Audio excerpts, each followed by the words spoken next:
On behalf of the servants of India Society, I wish to extend our most reverential welcome to Rajaji, who has agreed to preside on this occasion. We also extend our most sincere welcome to Mr. Palkhivala, who has agreed to address this meeting today on proposed constitutional amendments and the common man. And lastly, to you all ladies and gentlemen, I extend a most sincere welcome for having responded to our invitation. Thank you.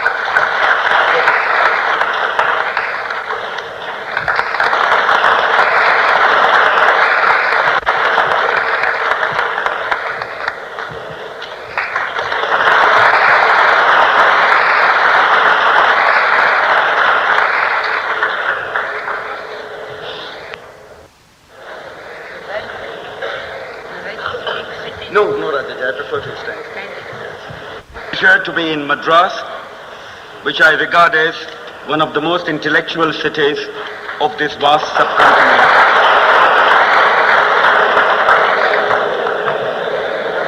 But today, I feel particularly happy and honored that no less a person than Rajaji should chair this meeting.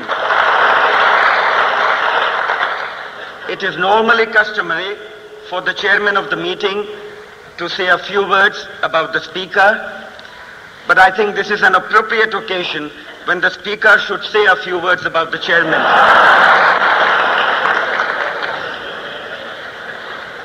I have held the view, which I have expressed in public, that beyond question to my mind, Rajaji is the greatest living man today.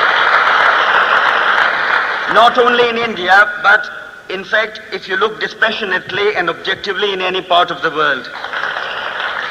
There are men who have distinguished themselves in the field of action, others in the field of thought. I do not recall to memory any man in world history who at Rajaji's age has been carrying on a struggle on that plane of dedicated public service which has characterized his career for so many decades. And I think this city will always remain hallowed by the presence of this one great man in your midst. And when history of India comes to be written, one of the great ifs of history will be what the destiny of this country would have been if this great spirit had been in charge of our affairs for the last 25 years.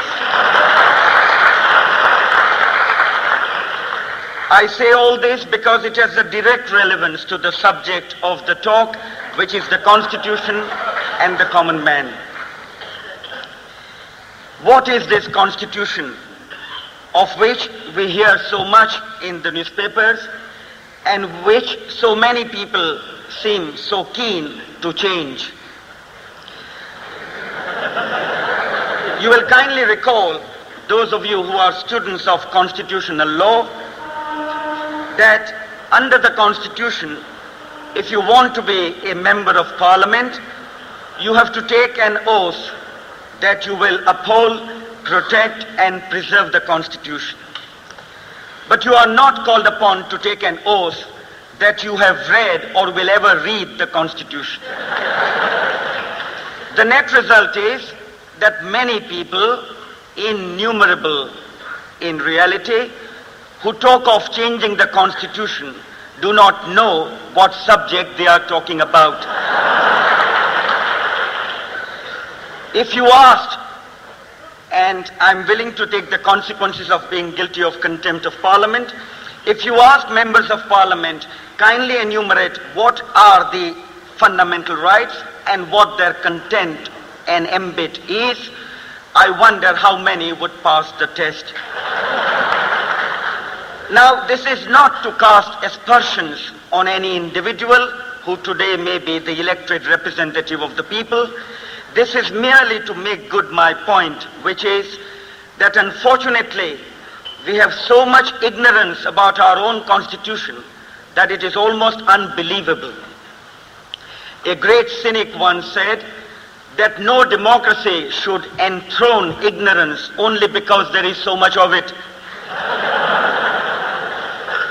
And I'm afraid in our country we are so used to enthroning ignorance because there are masses and masses of it that we have almost now reconciled ourselves to being talked to by individuals who are not well acquainted and well informed about the subject matter discussed. And this is more true of fundamental rights than of anything else. Let me first tell you what is the philosophy underlying the fundamental rights, so that when you talk of changing them, abridging them, permitting the parliament for the time being in session to tinker with them, you should know the consequences of what you are bargaining for. If you look back on history, when memory holds back the door and you look back down the corridors of time, say for the last 5,000 years, the story of man goes back that far, you realize that amidst all the fluxes and changes to which the human being has always been subject, amidst all the changes and chances of destinies, empires coming and going, one factor and one factor only has always remained constant, and that is this: that at any given date in human history, you will invariably find that the majority of human beings living at that age have not known basic freedoms. Take any date in history. Take our own year 1971. The total world population is 3,500 million. The majority of men, more than 2,000 million, do not know the basic freedoms that we know today. 2,000 million today live in conditions where a man cannot get on the stage and start talking to you as I am doing today, unless he has a taste for imprisonment. Now, this is the condition of men. The whole of South America, practically the whole of Africa, the whole of Russia, China, Indonesia, Pakistan, Burma, and a large number of other countries. Majority of men live in these conditions of regimentation, authoritarian rule, where the basic human freedoms are not known. Now, this is the basic justification for fundamental rights. Fundamental rights exist, and lucky is the nation which enjoys them, in order that the man in power for the time being may not interfere with the dignity of the individual, the basic freedom of the human being, which is more important than bread. You can have both. Do not make the mistake of thinking that one excludes the other. Do not make the mistake of thinking that so long as you enjoy your freedoms, your poverty cannot be eradicated, that bread and houses cannot be made available for the poor. If today they are not made available, it is not the fault of the Constitution, it is the fault of the policies which are being pursued.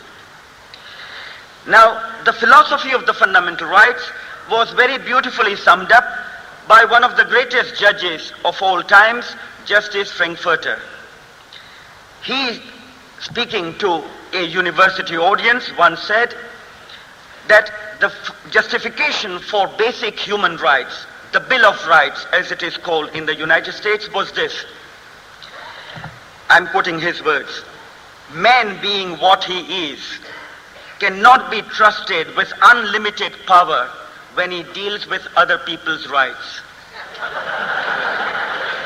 There are all kinds of men in public affairs, and the safety of the citizen lies not in their forbearance, but in limitations on their power. At least this is the conviction underlying our Constitution. Justice Jackson, another great legal luminary, said that the great purposes of the Constitution do not depend upon the approval or convenience of those they restrain. Undoubtedly, when small people are in charge of big nations, they find it a little irksome. They find it a little irksome to be told that the fundamental law of the country prohibits them from doing certain things. Winston Churchill could lead a whole nation to victory, could make England face the greatest crisis of our life without abridging the human rights to any larger extent than what is permitted under our Constitution. He could face an emergency, lead a whole nation to victory, and provide for a contingency which had never been faced before by England or any other country. This was the tremendous peril, and yet without tinkering with the people's basic rights. It needs a man of stature to be able to tackle a situation. And every language has the proverb about the bad carpenter quarreling with his tools. The constitutional law, therefore, of this country, as of France, of Germany, of the United States, of Canada, and of all freedom-loving countries, is based on the conviction that the security and the safety of the citizen lies not in the forbearance of your parliament for the time being in session, but in limitations on their power. Now, starting with this philosophy, you have, during the last 200 years only, a definite move towards preserving, protecting basic human freedoms.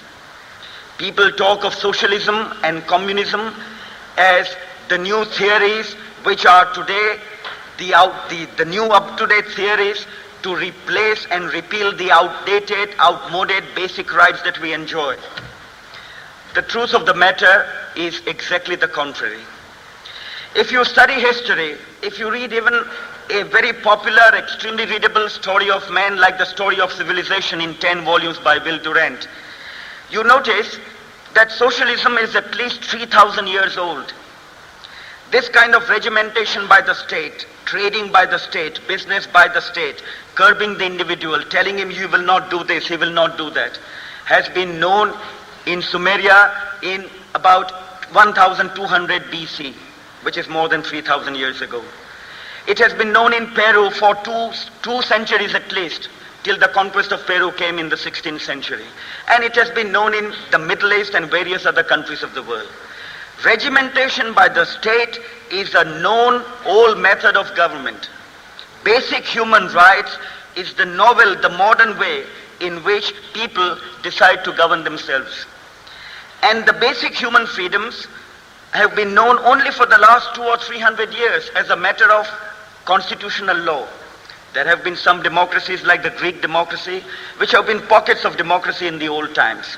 But I'm talking of a basic large movement on a massive scale. This has been known only for the last 200 years. Therefore, if there is anything to choose between state regimentation and freedom, and if you have to call one modern and the other outdated, it is the basic freedom of the individual, which is the modern theory, as against state regimentation, which has been the outdated theory practiced for last many centuries.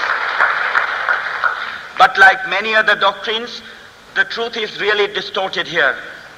I've always been feeling that for a nation whose motto is truth shall prevail, we do admirably well in the way of swallowing and propagating falsehoods. There are hardly sufficient number of individuals, I am sorry to say, in this country who are prepared to make their voice heard in support of what they believe to be the true and the righteous course. We are so overwhelmed by this propagation of falsehood all the time and all round that many people give up hope of ever this country turning the corner. Others think, well, what does it matter? What does an individual effort count? Well, this is the very negation of our Hindu philosophy, of the culture of this nation, which has always taught that the first duty of a man is to do what he thinks is right, irrespective of the fruits, the consequences of his own labors. And ultimately, the fruits, I have no doubt, always come. As someone beautifully said, God pays, but he does not pay every Saturday. You wait for payment, it does come, though it may not come today, Saturday. Now, this philosophy underlying the basic fundamental rights appealed to our constitution makers. Our constitution makers who worked out this constitution at the time when Rajaji was the Governor General, they were hand-picked men. They were not people who had to look to the electorate for votes. They did not have to rely on politics to give them bread and butter. To them, public life was a sacrifice. There were people who assumed public office, who did public duties because elsewhere they could make much more money if they were so inclined. It was a monetary sacrifice. It was a sacrifice of their personal comforts. Socialism at that time was in the reverse. When you first practiced socialism and you didn't talk about it. People don't talk about love for their own mother. You talk about things which you don't practice, not things which are nearest and dearest to your heart. So you will find a man like Rajaji in the year 1971 practicing what to my mind is the highest degree of socialism in his private life, his personal life, the dedicated work he is doing, and yet he is the no-changer, the man who is a conservative, the man who is not one in tune with the times. Well, we all use words which mean different things to different men. Andre Morva in his autobiography, which is entitled Call No Man Happy, has a beautiful passage where he says that to children, words do not have a very clear-cut, precise connotation. And he goes on to say, many adults go through life with this mental equipment of children. So many of us are blinded or are completely oblivious, blinded by wrong ideology being propagated, are quite oblivious of what really words should mean and ought to mean. The conviction, if I may come back to our fundamental rights, underlying our constitution is that since there are all kinds of men in public affairs, none of whom can be trusted with absolute power when he deals with other people's rights, there should be limitations on their power. So what have we provided in our constitution? No one is above the law. The President of India can be impeached. Any Supreme Court judge, High Court judge can be impeached. Any minister will work subject to limitations. The legislatures will work subject to limitations. There is no sovereignty, there is no absolute power known to anyone in India, to any institution under our constitution. This is what one judge rightly called our sublime constitution. And when you hear this ill-informed talk about constitution standing in the way of the nation's progress, you realize that we are so used to talking exactly the contrary of the truth, that when the truth is expressed in public, it is almost startling. The startling truth is that the Constitution has never stood in the way of the nation's progress. And if today you are free to come to this hall, and Rajaji and I are free to be in front of you, it is because of our basic fundamental rights. Make no mistake. 15,000 people are today languishing in jail in the most progressive country of South America, Brazil, without a trial. Their only fault is that they criticize the government in power. Today in Pakistan, no newspaper dare publish the truth about Bangladesh. In Singapore, which is economically such a progressive country, no editor dare write a word against the Prime Minister of that state. Here we enjoy the basic freedoms, but may not for long once. And when I look round, I wonder whether people realize what a heritage they have in this part 3 of the Constitution. It is more precious than all your steel works and all your river projects and all the politicking and the ideology and the nonsense which is being talked about. It is infinitely more precious if only our people will have the right attitude and understand what they stand to lose. What are these fundamental rights? Another thing you will notice, that these fundamental rights are sought to be taken away on the ground that the massive mandate of the people is in favor of taking them away. I think the finest comment on that subject was that of Rajaji in the Swarajya, where he said, talking of the massive mandate, he with his knowledge of history rightly pointed out that many wrong decisions, unjust decisions, hopelessly inequitable decisions have been made by an overwhelming majority of men. When Socrates was administered the hemlock, the massive majority of the Greeks supported, as Rajaji pointed out, that particular proposal. When Christ was crucified, the majority of men said, yes, the man deserves to die on the cross. When sati was being administered in India, I'm sure the majority of men must have approved of it, otherwise the custom would not have continued for so many centuries. And when queens were buried alive, with their sovereigns when the sovereign died in the Middle East countries, I'm sure the majority of the men must have applauded that custom as the right one. Now this is because whereas passions, ignorance, ferocity, hatred are many, many centuries old, which we have inherited from our animal ancestors down the centuries. Reason is a newly found toy. Man has known reason only for about 4,000 years, as against the passions and ignorance which has been the lot of men for many, many millennia before the last 4,000 years. So it will be many years and many decades and many generations before human beings are able to think clearly enough to be able to decide what is right for them. In a democracy, it is true that you must accept the verdict of the majority as laying down the law or being entitled to lay down the law. But you are not to accept that as the right decision. In other words, your duty is to say, if your mind tells you that, it is the wrong decision. If your majority of the men want it, if it becomes the law, as a good Democrat, you may struggle against it, fight against it. Ultimately, if it comes to it, after all your fight, you may permit it to be made into the law. You can't help it. But there is all the difference in the world between saying that the majority wants a thing and saying it is the right thing for the country. What I'm protesting against is to say that it is the right thing on the ground that the majority want it. Now let me come to the point, does the majority really want it? What is this majority? The total population of India is 550 million, of which 350 million are illiterate. I'm not talking of the educated illiterates.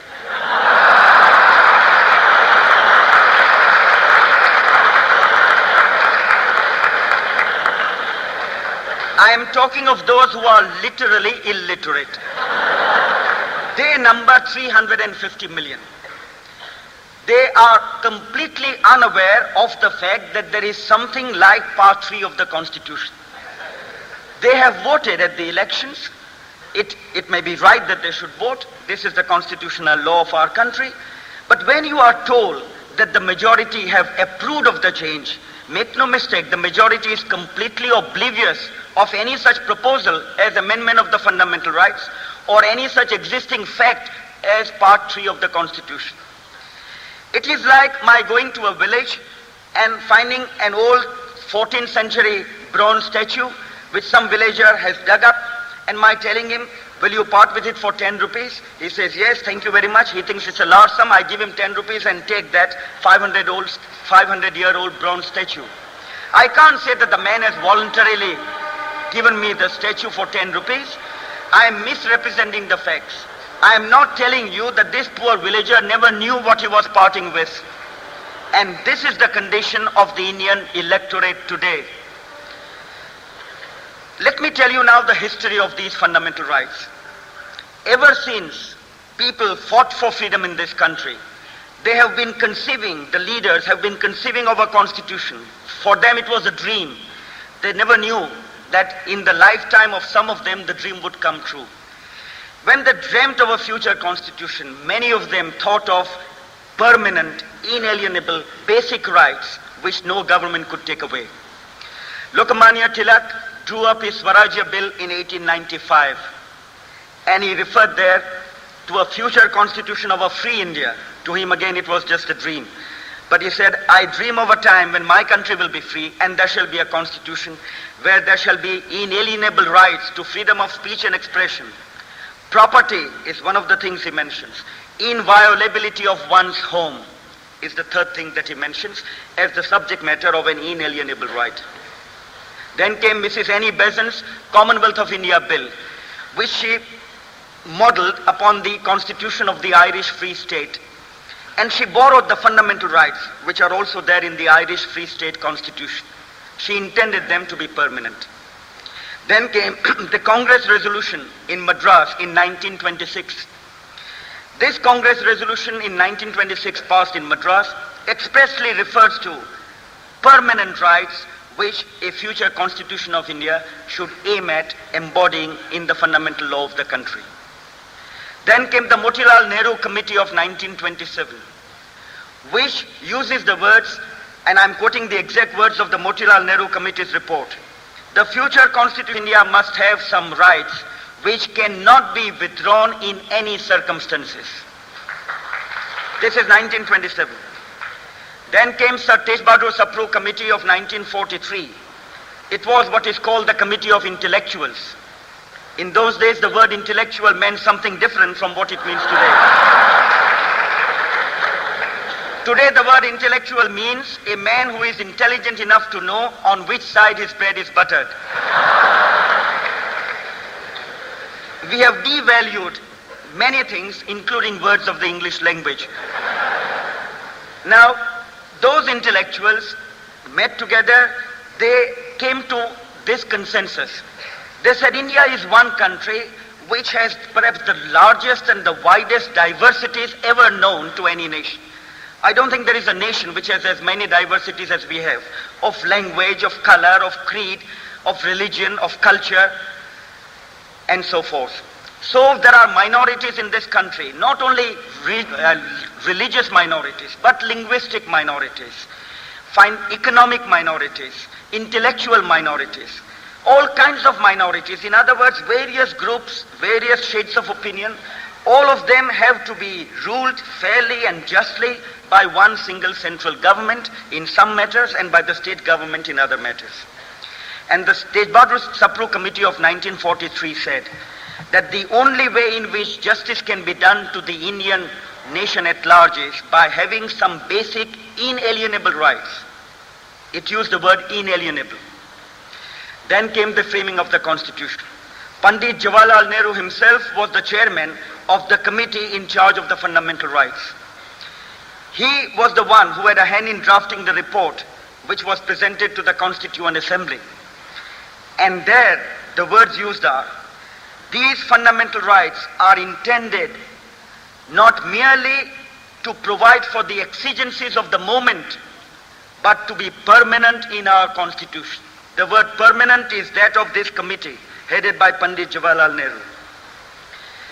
Then there were the committees in charge of minorities and their rights. Well, that committee in charge of minorities refused to submit its report to the Constituent Assembly till it had first seen the report of the committee in charge of fundamental rights.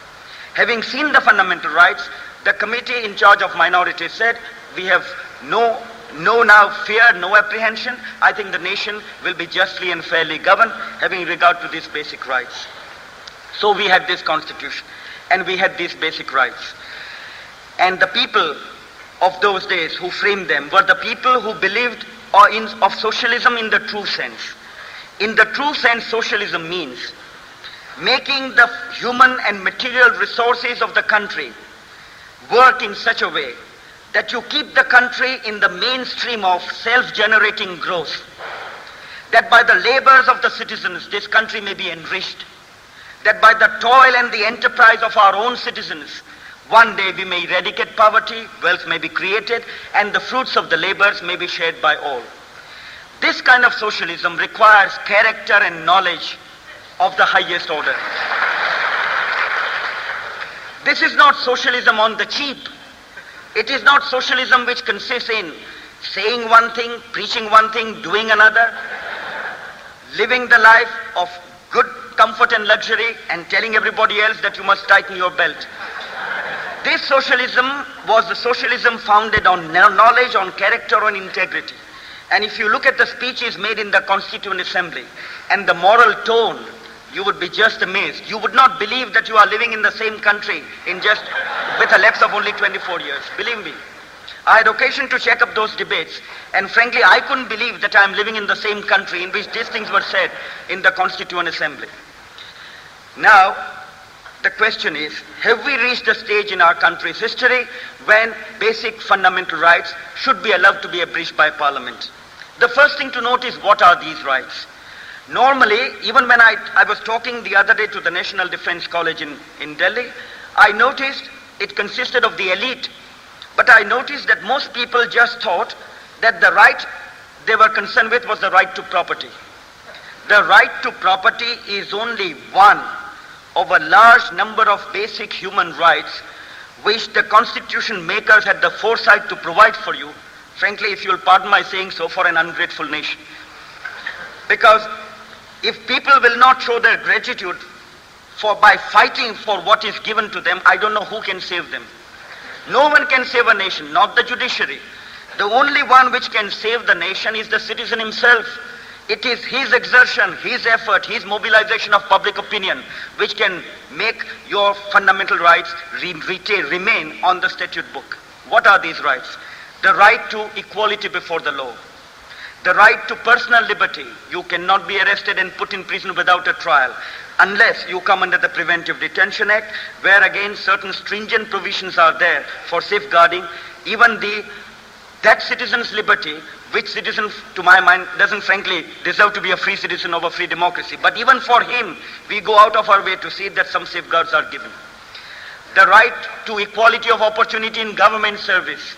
Do you realize how important this right is and how progressive we are compared to even a nation like England? In England, which is the home of democracy, which is one of the most progressive nations on earth, and where freedom is so cherished and prized and equality is treasured by the people. Do you know that even their finest lawyer cannot become the Lord Chancellor if he is a Roman Catholic? In England, you can't. In other words, it's like saying that a non-Hindu cannot become the Chief Justice of India. Under our constitution, he can, and he has a legal right to be that. In England, no. Imagine to what extent our thinkers who gave us this great treasure, how far advanced they were in their thinking, what their vision was. They were the truly secular people. Their secularism consisted not in getting the votes of one community by representing certain ideologies. No, their secularism consisted in giving that type of constitution to the people where everybody in reality will have the same treatment. And mind you, it is really not a secular state but a non-denominational state. Secular means which recognizes no religion. We are a non-denominational state. Every religion is recognized. Every religion can be propagated. This, to my mind, is a very, very basic, important human freedom. The right to practice your religion, propagate it, and keep all the culture intact by all the means at your command. So the right of religious practice, freedom of religious practice, the right to equality, the right to practice any profession, the right to carry on business. Why did our constitutions give this fundamental right to carry on business? Because they knew that it is only by the exertions of the individual, the honest individual, and the individual who in the process of creating wealth will create wealth not only for himself but for people all round. As Mr. B.K. Nehru, now the governor of Assam, said in a brilliant speech the other day to the Assam University, he said the days are gone when wealth could be created by one man at the expense of another. Formerly, 500 years ago, suppose you wanted to do business and you wanted to monopolize, what you did was you drove away the other traders who were in that area and you took the trade all in your own hands. Or you could have a large estate all to yourself and small farmers could have no scope. But today, by the methods of technology and industrialization, if you create wealth on a big scale, it is bound to redound to the national benefit. Bound to. Because you must give employment to people, you must pay excise, you must pay income tax, and if income tax is not collected, it is the fault of the government, not of the constitution. Now, the constitution makers knew, as Dr. Erhard said in Germany, he said, I shall let the man and money loose and they will make Germany great. He was quite right. He let the man and money loose and they made Germany great. So great that the German currency now is holding its own against the American dollar, America the conqueror, and this is the vanquished nation. And the same with Japan. How do you think have Japan and Germany risen economically in a miraculous manner? Only by the labors and exertions of the people. But with a certain degree of freedom, subject of course always to social restraints in the public interest. Nobody is ever doubting that. Whenever a man talks of freedom in this country, you must rest assured that he is fully conscious of the fact that that freedom must be subject to reasonable restrictions in the public interest. There is no question about it. So that nobody says there should be laissez-faire, that you must be allowed to do what you like at the expense of your fellow citizens. The philosophy which is being advanced by the lovers of freedom like Rajaji is that you must give that degree of freedom to an individual where, when he is not doing any social harm, but he is doing social good, then let him at least develop the national economy, which is not being permitted to be done today. Now, The philosophy underlying the Constitution was therefore that the citizens should be free to develop this economy, and that's why the fundamental right to carry on business. The other rights, the right to form associations, the right to form unions, and most important of all, the right of freedom of speech and expression. This is a priceless right. We have enjoyed it. We did not enjoy it prior to 1947. You could go to jail before 47, as some of the distinguished citizens in this hall must have, for saying things which were not quite palatable to the authorities at that time in power. Now such a thing cannot happen here under our basic human freedom as it is today enshrined in the Constitution. These are the wide rights. They cover the whole spectrum of human rights. These rights are so precious. Let me give you one example only, how vital and how significant they are. Up to last century, whenever the cause of freedom was espoused, it was espoused by great thinkers like Voltaire, Rousseau, Milton, Tom Paine, who would fight for individual freedom or nation's freedom. But in our century, for the first time, whole nations are, as nations, espousing the cause of basic human freedoms. And in the United Nations, they drew up a charter called the Charter of Basic Human Rights. They are called political and civil rights. Those are the rights which, according to the United Nations, must be guaranteed to every nation. And mind you, our fundamental rights chapter only corresponds to that, the basic civil and political rights. What the United Nations thinks should be given to every nation is what we have been given under our Constitution. And talking of the right to property, there is no democracy on earth which has a more restricted right to property than we have today. Our right is already quite restricted. It is subject to all reasonable restrictions in the public interest, number one. Number two, anybody's property can be taken away for a public purpose. Three, if compensation is paid, it must not be a mockery of the legal concept of compensation, but even if it is inadequate, the court cannot interfere. But it must not amount to a rejection of the legal concept of compensation. And fourthly, if agrarian reform is aimed at, if zamindaris, large rural holdings are to be abolished, there is no fundamental right to property at all. Now these are the limits within which we today have the right to property. What more can be done?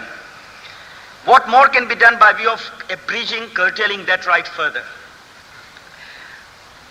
Now, if this is the situation already existing, do you think there is a justification for the parliament, for the time being in power, elected for a 5-year term, to take away these rights further, to abridge them, and mind you, abridge any one of these rights? This is the proposal.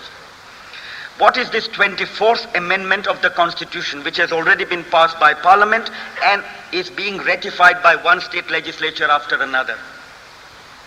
When the state legislatures ratify and politicians pass this, I am reminded of the old words of the Bible, God forgive them, they do not know what they are doing.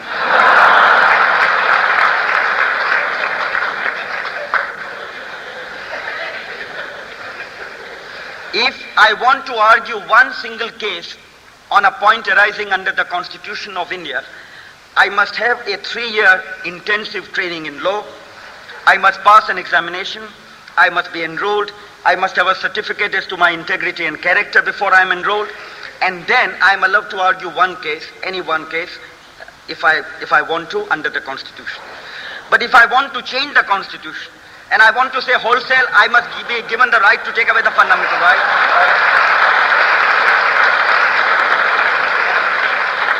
I need no training, no knowledge, no skill, no examination, nothing.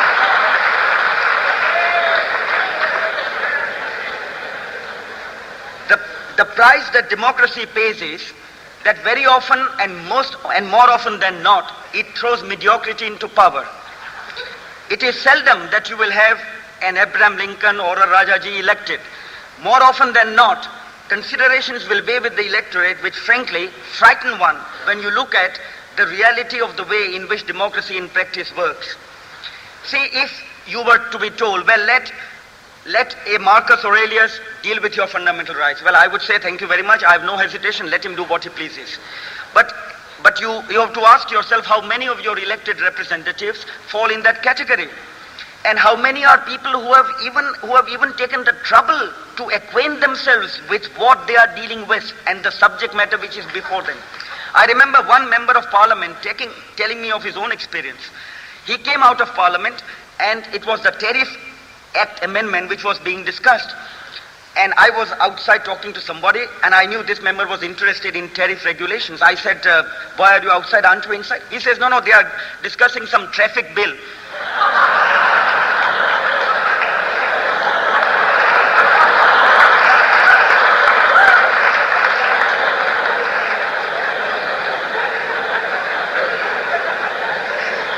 It happens all over the world.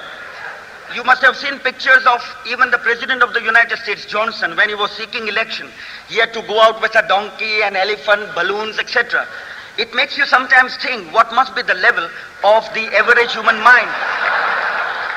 But now you must realize all that when you consider the proposal that your elected representatives should have freedom to deal with your fundamental rights. Only in that limited context I am making this criticism of the unavoidable processes of an adult franchise working in reality. This is how it works. Now, just consider the anomaly this way and see if to your logical mind it makes any sense. Suppose you elect a parliament for 5 years as you have the last one. If that parliament, by a unanimous vote of every single member present and voting, and assume that every single member of parliament is in the house, which never happens, but assume that, and assume that everyone unanimously votes that a certain law should be passed. And if that law violates even one fundamental right, the court will strike it down. But if not by a unanimous vote, but by the requisite 2/3 majority, they want to scrap the whole part 3 of the Constitution, all the fundamental rights, nobody can say that Parliament has done an invalid thing. Does it make any sense to you that the same individuals who are not permitted by a unanimous vote to abridge one single fundamental right, to violate a single fundamental right, should have the freedom to take away any or all of the fundamental rights? This is what the 24th Amendment has done. It has been passed by Parliament. It has been in great haste ratified by one state legislature after another. What is this 24th Amendment? And kindly consider the implications. First, Parliament has been given the right by the 24th Amendment to take away, abridge any fundamental right. Not only the right to property, but any of them. Even the right to freedom of speech and expression. Even the right to personal liberty. Even the right to form associations, the right to equality before the law, to propagate your religion according to your lights.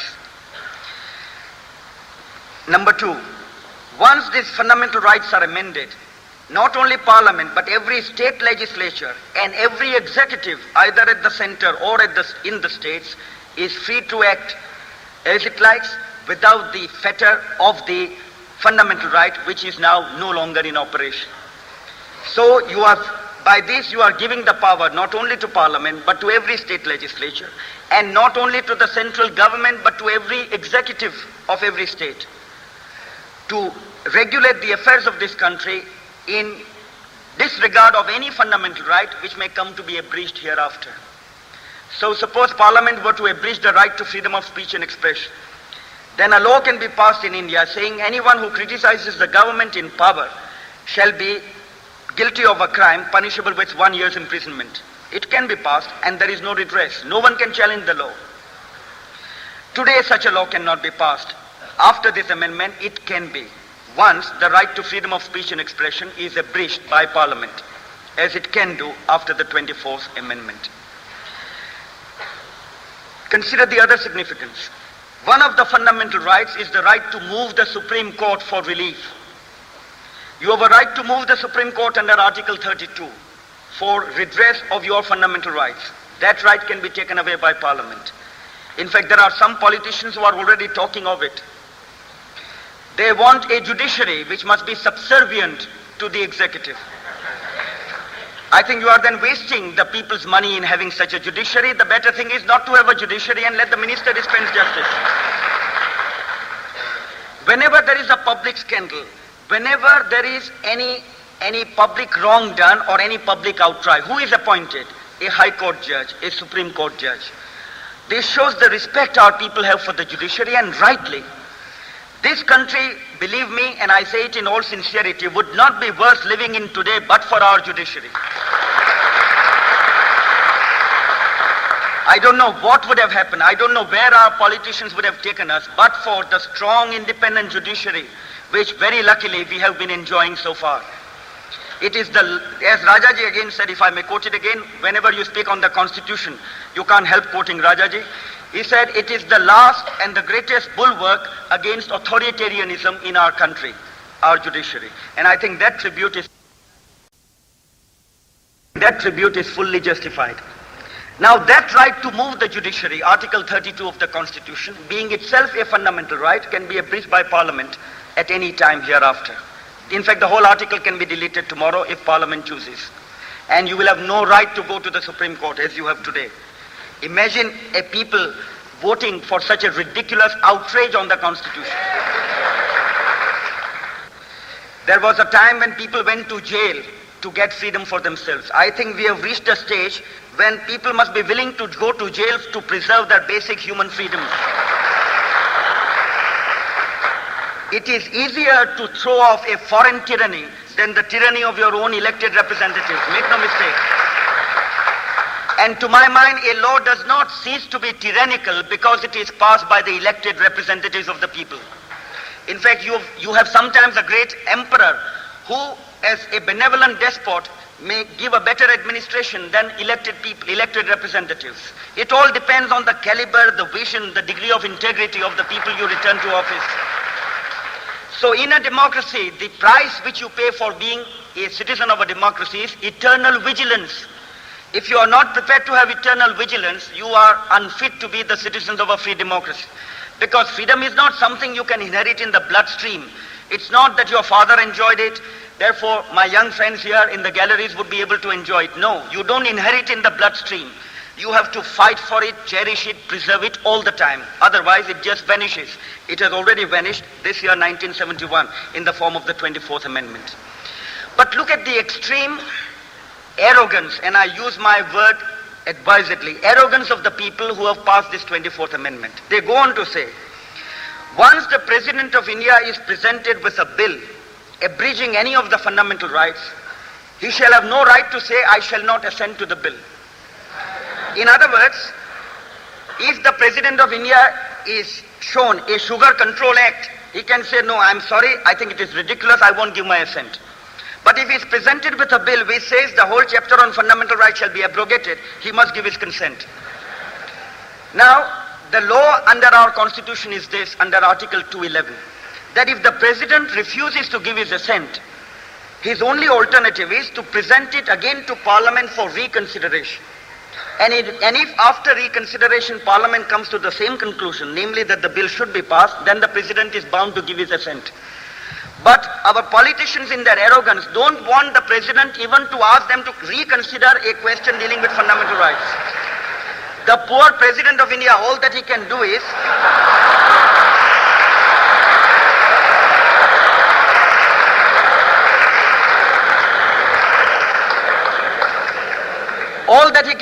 to tell the Parliament, as Cromwell told his Parliament, as you will recall, think in the bowels of Christ, you might be mistaken. Our President can't even tell the members of Parliament, you want to take away all the fundamental rights, would you like to reconsider this matter? No, he can't say that. He must give his assent immediately. I think, frankly, this is devaluing the office of the President, if ever there was a way of devaluing it.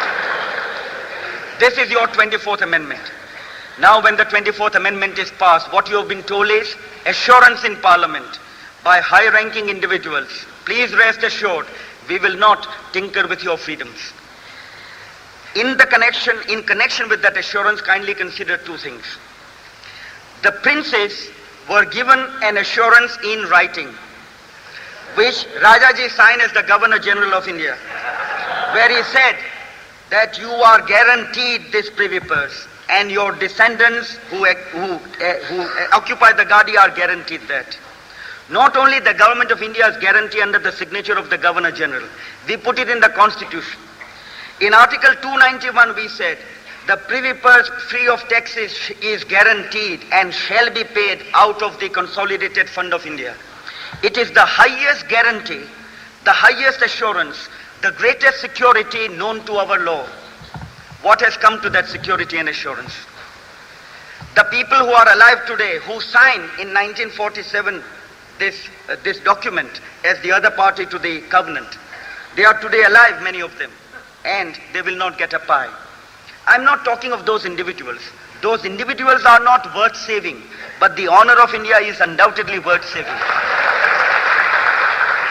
It is the honor of your country. People have laid down their lives for the honor of their country. What nonsense are we talking today about this being anachronism and the rest? What has become anachronistic is the sense of integrity, justice and fairness. That unfortunately has become anachronistic in our times today in India. Now, if the greatest guarantee known to law enshrined in the Constitution is of no avail, what do you make of verbal assurances given by individuals? I mean, a man must be perfectly infantile in his outlook if he believes that this assurance has any effect whatsoever. Consider secondly this. Is the assurance worth anything at all, assuming it is well intended and assuming it is really to be carried out by the elected representatives? What is this assurance? Every parliament changes every 5 years. Who knows who will be in power tomorrow? When the going is good, when the market is bullish, every speculator thinks it will go up and up. When it is down, everybody thinks it will still go down. But nature has a way of working which is very different from what we normal individuals with our limited intellects can perceive. There are ways and ways, as Emerson said, I keep and pass and turn again, when he was talking of Brahma. If the red slayer thinks he slays, or if the slain think he is slain, he knows not well the subtle ways in which I keep and pass and turn again. Now, if nature has a way of turning and turning a corner before you know where you are, you can rest assured that nothing is everlasting. No one's power is everlasting. What is the assurance as to what the next parliament would do? But in this case, it is something more grave than that. You don't have to wait for the next parliament. This very parliament has told you at the time when it passed the 24th Amendment as to what it proposes to do once it is given the power to abridge fundamental rights under the 24th Amendment. And it has told you that by introducing in Parliament the 25th Amendment Bill, which tells you quite frankly, I must give full marks for frankness to this Parliament. It tells you quite frankly what it proposes to do once it has been given the power to abridge fundamental rights. It is like a cashier who comes for employment to you and who tells you that he would like to operate on your bank account, and at the same time tells you that he proposes to build his own house out of your bank account. What is this 25th Amendment? It is this. Let me tell you and ask you to consider whether it makes any sense to you. You may not know the law. You don't have to know the law to understand the implications of the 25th Amendment. All that you have to do is to have some experience of human affairs and some common sense which makes you understand what is good for you and what is not good for you and for your children. This Constitution is not intended only for you and for me. It is intended to give such a momentum to the living principles of the rule of law that democracy and civil liberty may survive in India beyond our own times and in the days when our place will know us no more. This is the future, the unfolding future of our great Constitution. Now, what does the 25th Amendment propose to do with it? The 25th Amendment is the amendment Parliament will pass after the 24th Amendment has become the law. In other words, after the 24th Amendment is ratified by the state legislatures. The 25th Amendment is this. First, Article 31 of the Constitution will be amended. A man's property can be taken away without payment of compensation. He has only to be paid an amount. Now, do you realize the legal implications of this? I'll tell you about the case later after I've completed what they want to do. First, your property can be taken away without payment of compensation. And property doesn't mean zamindaris, doesn't mean palaces. Your little shop, your little dispensary, your father's little workhouse. He may be repairing tires or he may be an artisan. Your own little home, your own 1 acre of land. Anything can be taken away without payment of compensation. All that has to be paid to you is an amount. Now, amount, as any dictionary will tell you, means a sum of money.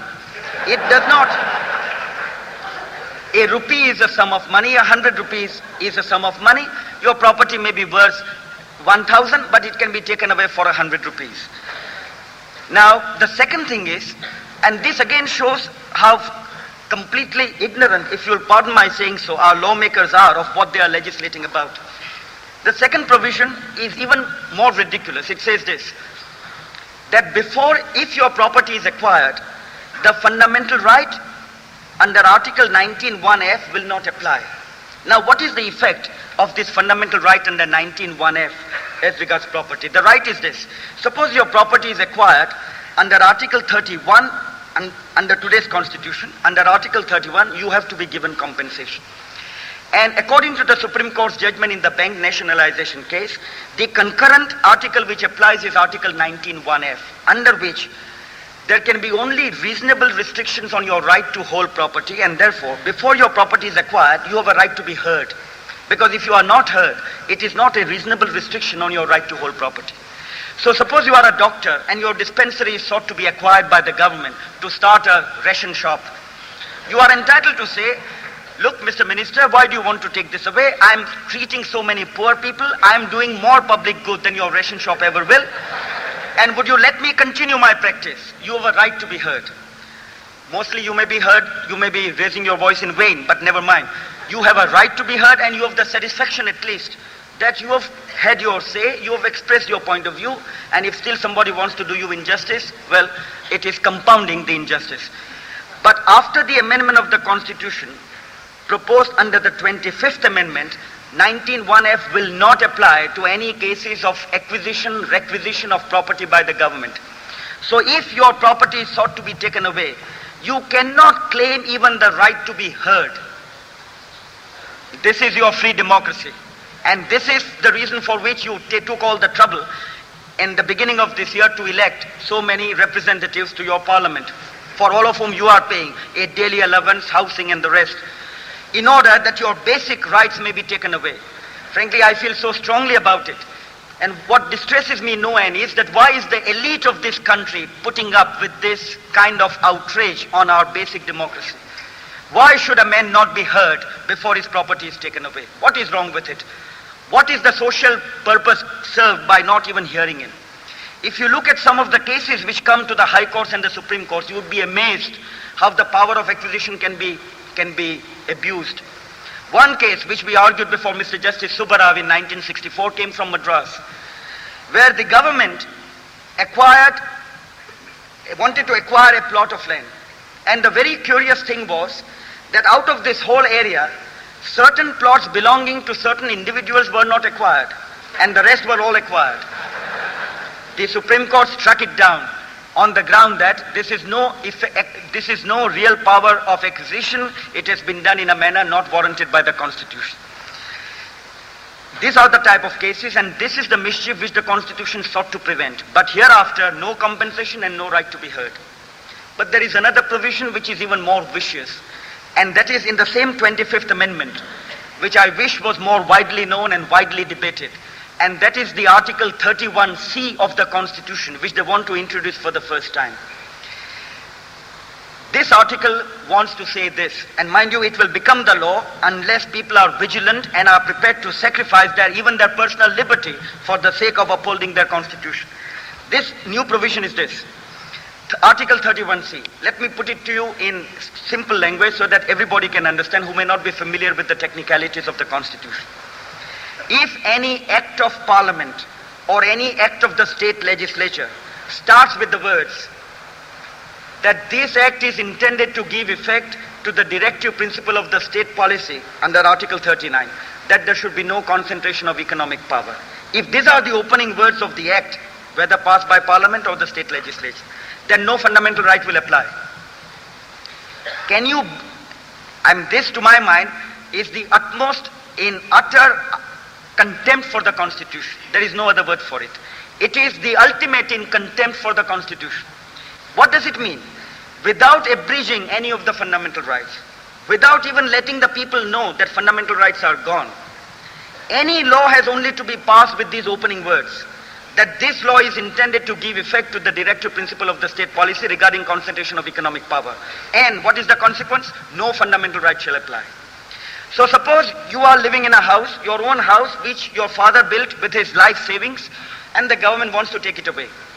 And next to you is a politician who, out of means not known, not disclosed, and not ascertainable, and not identifiable by any process of reasoning or known sources, has a very fine house which is 10 times more palatial than yours. And if your house is taken away and his house is really more suitable for the purposes which the government wants your house for, your right to equality before the law doesn't apply. So you can't say, look at my neighbor's house, kindly take that, it is much more convenient. Nor can you say, why are you taking mine? What have I done, etc. No, none of the fundamental rights apply at all. Therefore, any law can be passed by parliament or by the state legislature and no fundamental right, neither to equality before the law, nothing at all. And it has only to start with the words that this is meant to give effect to the directive principle of the state policy. Now the question arises, suppose a man were to go to a court of law and say, this particular law is not intended to give effect to the directive principle of the state policy. In fact, if it is implemented, it can never promote the state policy. Well, that is taken care of by the 25th Amendment. 25th Amendment says nobody shall raise any such question in a court of law.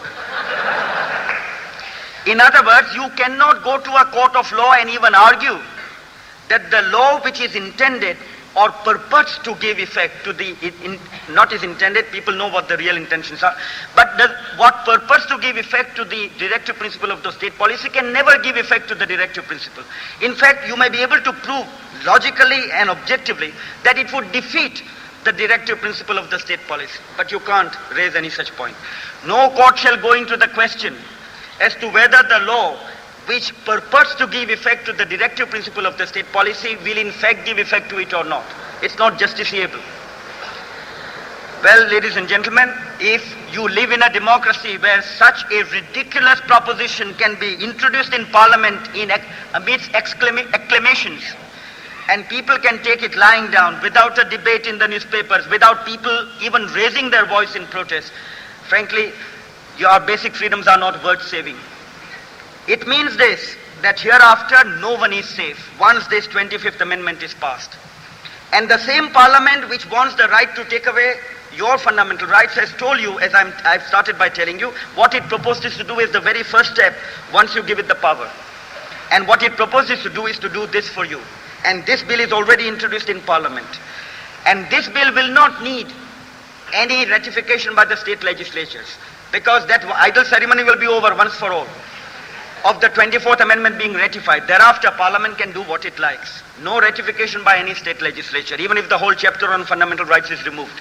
Najpai, who introduced first what has come to be known as the Najpai's Bill, after hearing evidence before the Select Committee, he himself realized the danger of giving this type of power to Parliament. So in the Select Committee, he himself introduced a safeguard that without the ratification of the states, no fundamental right can be taken away. This government has not accepted even that safeguard. And though the first bill, the 24th Amendment, will have to be ratified, thereafter any amendment of any fundamental right will need no ratification by any state legislature. Now this 31C, just consider the consequences of it and think in times that you live, the type of regimentation you are under, the licenses, the permits which you have to seek from the government all the time.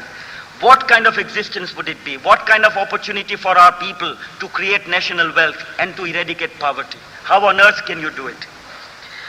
This is the 25th Amendment. The 26th Amendment proposes to abolish the privy purses. Frankly, believe me, I have no affection whatsoever, and if you'll forgive my saying so, very little of respect for most of the recipients of the privy purse.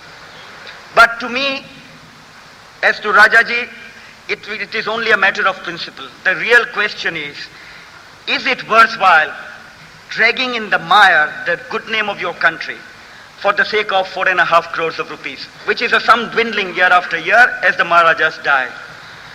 Now, our constitution makers were so vigilant about the integrity of India, the national honor of India, that they have a scheme in the constitution which works this way. If you have a claim for even 75 rupees against the government, state government or central government, you can get a decree against the government. Once you get a decree against the government, that decretal amount of 75 rupees becomes a charge on the consolidated fund of India. And no state legislature, no parliament has a right to vote on that. It must be paid to you as a matter of right. It is a charge on the consolidated fund. And no parliament can say that the money will not be paid to you, because it has become a charge on the consolidated fund of India under the constitution itself. Look at the degree of integrity and the sense of national honor which the constitution makers had just 24 years ago. And the privy purse is charged on the consolidated fund of India, and today it is sought to be just abrogated. Every Indian must hold down his head in shame. It can happen to the Maharajas today, it can happen to you and me tomorrow. It can happen to any government servant. A government servant's salary and pension is charged on the consolidated fund of India. A High Court judge's salary and pension is charged on the consolidated fund of India. What is his security? What is the security of any individual today who puts in 30 years of service with the government and then is told after 30 years that your provident fund comes to, take a general in the army. I asked a general who recently retired, what's your provident fund? All told, the retirement benefits come to 1,75,000 rupees. The government may well say, no, in a socialist country this is far too much, sorry. We can't pay you that much sum of money, please take 55,000, for the rest take government bonds. No, under the constitution as it stands today, it has to be paid, but not after the constitution is amended and the rights are gone. A civil servant today, right is to approach the High Court and the Supreme Court. How many have approached successfully and got their honor vindicated? Hereafter the right can be taken away, because your very right to move the court can be taken away. The situation is fraught with such tremendous dangers that I think this country must have lost all intelligence if it is going to submit to this type of amendment of the constitution in a placid, quiet manner. And make no mistake, do not think that this is an idle apprehension. Let me end with the words of Justice Salmon, a judge of the House of Lords in England, who recently delivered the Haldane Memorial Lecture before the London University as recently as the 4th December 1970, that's last year. He said in England, with its 800 years of parliament, and before the parliament the Witan, which corresponded in the Anglo-Saxon days to the present parliament, he said, I strongly advocate that in England we must have a Bill of Rights. Now, Bill of Rights means, as I've already told you, fundamental rights. And he gave his reasons. He says the way governments of the world, all over the world, are now going in a certain direction, there is more and more regimentation. Less and less respect for the individual, for his dignity, his self-respect, his freedom of action. And a day may come, I'm quoting now his words, Lord Simmons, he is a sitting judge of the House of Lords in England. He says a day may come within 30 years, he says 30 to 40 years, when it may become a criminal offense to criticize the government in power. When such a law is passed, the judge will have only two options, either to resign and not administer such a law, or to convict the man who is brought before him for criticizing the government. And he says, in order that such a day may not come, let the people give themselves a Bill of Rights. Now, if in a democracy like Britain, where freedom is bred in the bones of the people, where love of liberty is the cherished possession of every individual, if there a sitting judge of the highest judiciary thinks that fundamental rights are needed, what do you say to a democracy like ours, which has known democracy for exactly 24 years in its 5,000 years of history, 24 years, and which has got 65% illiterate? Do you think we don't need these fundamental rights? You have them already, and you have decided through your elected representatives that they can be taken away at the free will of the executive, virtually the executive for the time being in power. It is a sad year in India's history, 1971. There is still hope. The 25th Amendment is not yet passed. If we can arouse the national conscience, if we can charge the national conscience with some respect for the great minds which gave us this constitution, and some gratitude for what the freedom fighters did for us. They went to jail, they languished in jail, they spent some of their best years in jail. For what? In order that one tyranny may be substituted by another. Well, frankly, I say this thing strongly because I feel very strongly. And I think unless the people of this nation are vigilant, there will be no hope left for the survival of freedom in a few years' time. I say trust nobody. I don't say merely don't trust the If I were a member of parliament, don't trust me. with the right to deal with your fundamental rights. I am unfit for that job, I know it. I must not be given full power to deal with your fundamental rights, and no other citizen of this country should be given that power. Let the Constitution remain sovereign, and let the people retain their sovereignty by keeping these rights unto themselves. If that happens, then alone you will find freedom will survive. And finally, may I say this, when I entered the hall, one citizen was kind enough to give me this note. He says, how do you think, without amending the chapter on fundamental rights, can the directive principles be ever implemented? My answer is, the directive principles have a better chance of being implemented with the fundamental rights than without them. It only shows the power of words. Advertise a certain tonic widely, like Tono Bange in H.G. Wells's novel of that name, Tono Bange, which was really slightly injurious to health. And by selling this tonic, the manufacturer made a vast fortune. You can easily, merely by putting a certain point of view to the people time and again and repeatedly, condition the human mind to think that yes, a certain thing is needed. Our Indian mind is today conditioned to think that unless the fundamental rights are amended, directive principles cannot be implemented. I ask one simple question. Which scheme of economic reform which is wisely conceived and honestly implemented has ever been defeated by our fundamental rights? Point out to me one scheme of any state, any center, any state government or any central government. Not one. You will not find one scheme being defeated by the fundamental rights. Not one. The fundamental rights are there as the iron framework within which your salvation can be reached and you can work out your great destiny. And finally, may I say this, that our Constitution as it stands today without the amendment will ensure that this great nation can have stability without stagnation and change without the destruction of human values. Thank you.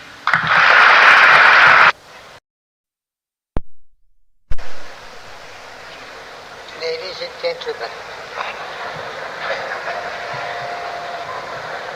I have come to this meeting only to give an ocular demonstration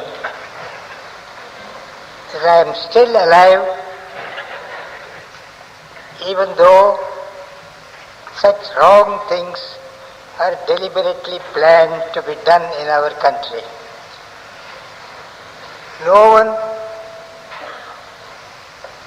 felt more strongly the deterioration in our character at any time than I do today. If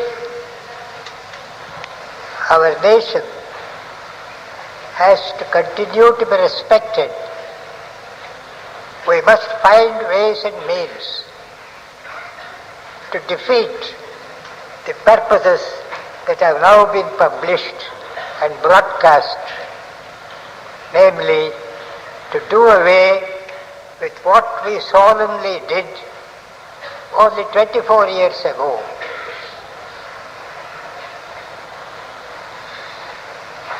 Even then, those who sat with me at the time felt apprehensions about our people. And so they did not merely rely on Parliament, but they made what is called a constitution. A parliamentary law is different from a constitution. The Germans have a better word for the constitution. They call it basic law.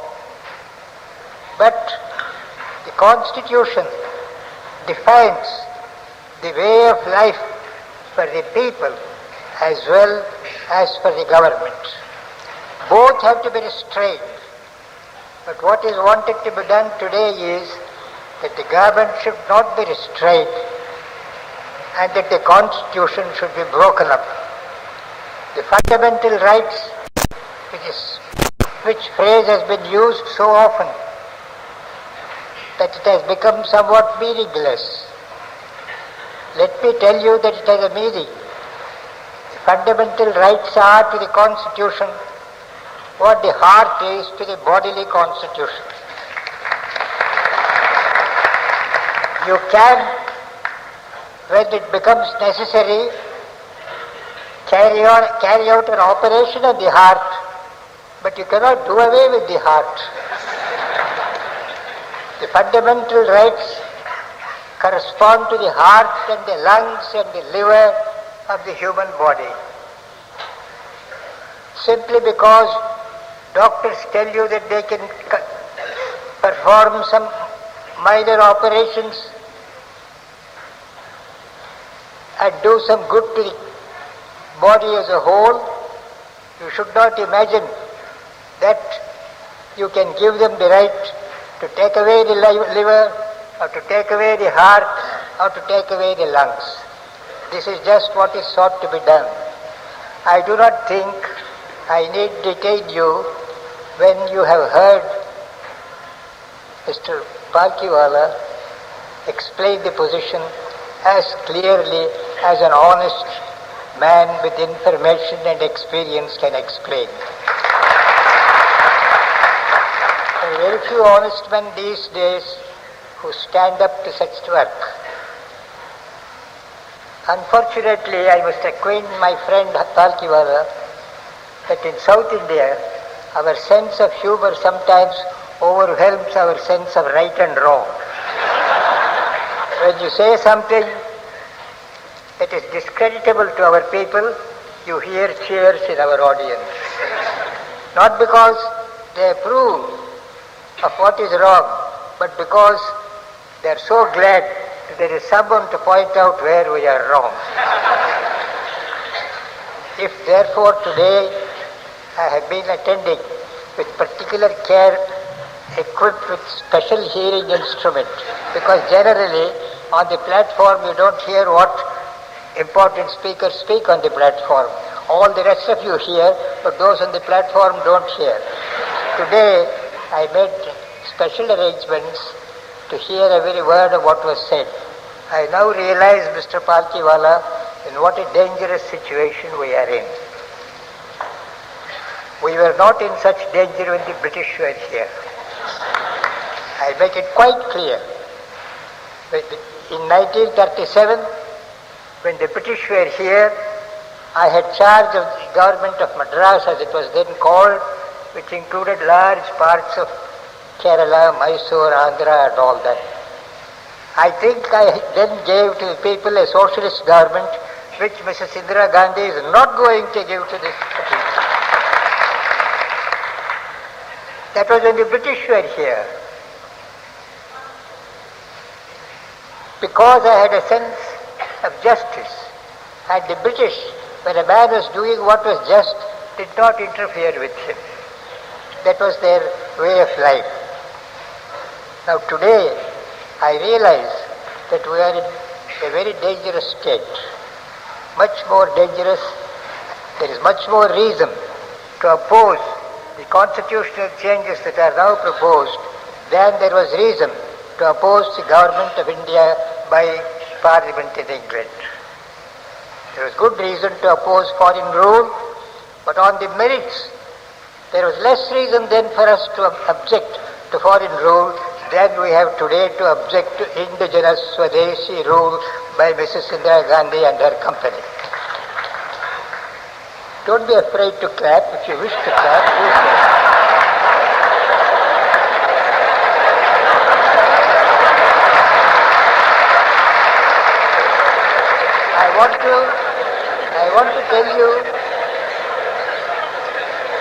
I want to tell you that there has been great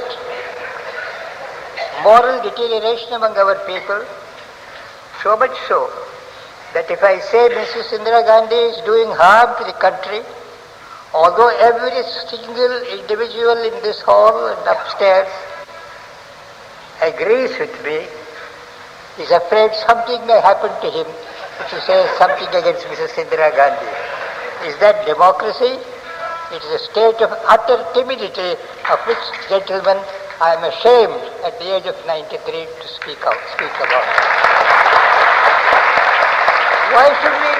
Why should we be afraid of anybody on earth? Surely you are not going away to utter destruction because somebody does something. You are a permanent immortal soul. Don't be afraid of anybody. If I have impressed on you this single truth, I shall be content. Don't be afraid of anybody on earth. Provided you are right, provided you are in the right, you need not be afraid of anybody. Therefore, live courageously. And what is the demonstration that is expected of you today in this connection? If these constitutional amendments are passed, every young man who deserves to be born in this country and to live after Gandhi and after all the other fellow colleagues of Gandhiji fought and obtained freedom, every man here should fight these constitutional changes to the best of his ability, and as to how it should be fought, you must pray to God to give you proper leader to direct you.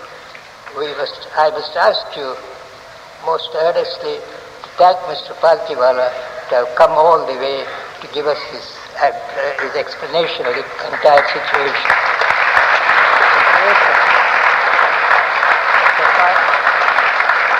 Mr. Palkhivala is not a demagogue. He is a lawyer by training, and by practice he has learned to restrain his language. He has spoken the truth and with great restraint. But the situation is so dangerous that what he has said must be taken to heart much more seriously than when an appeal was made to people of this country for freedom. Many of you were born after the non-cooperation movement. At any rate, many of you became understanding young men. Most of you became understanding young men only after the non-cooperation movement was started and succeeded. Therefore, I must tell you what I am telling you, namely that today we are in a graver situation than we ever were under the Mughals or under any previous government. Let me tell you that the Mughals had no constitution. We had no constitution when the Mughals ruled us, but they ruled us well. We have a constitution today. They want to abolish that constitution. I only ask you young men to take this book. It's a small book of 300 and odd articles. Read the preamble only, you needn't go further. Read the preamble and see whether you think it is right to take away the lifeblood of this constitution, the heart, as I called it, to the constitution. Further talking on my part is unnecessary. As I told you, let us thank Mr. Palkhivala. Now Mr. Palkhivala has very probably to plead with the Supreme Court in the same manner as he has done now with you. Let us hope that whatever may be the quality of the Supreme Court judges who are now appointed, as soon as they join the court, they will rise to their full stature.